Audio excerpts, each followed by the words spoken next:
Hey guys, welcome back to TechMan. Today, let me show you how to delete Wattpad account. In today's video, I'll show you how to delete your Wattpad account. To get started, know that you cannot delete your account through the app. It has to be done on a website. Open your web browser, type in Wattpad, and click the first link to go to the official site. Make sure you're logged into your account. Click your profile icon in the top right corner and select Settings from the drop-down menu. On the settings page, scroll to the close account section and click it.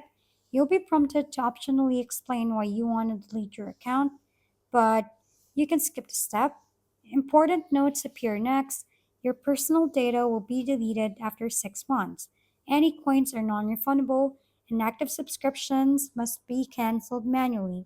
Once you've reviewed everything, tick the box that confirms you want to close your account and click the red Close Account button. And that's it. You successfully deleted your Wattpad account.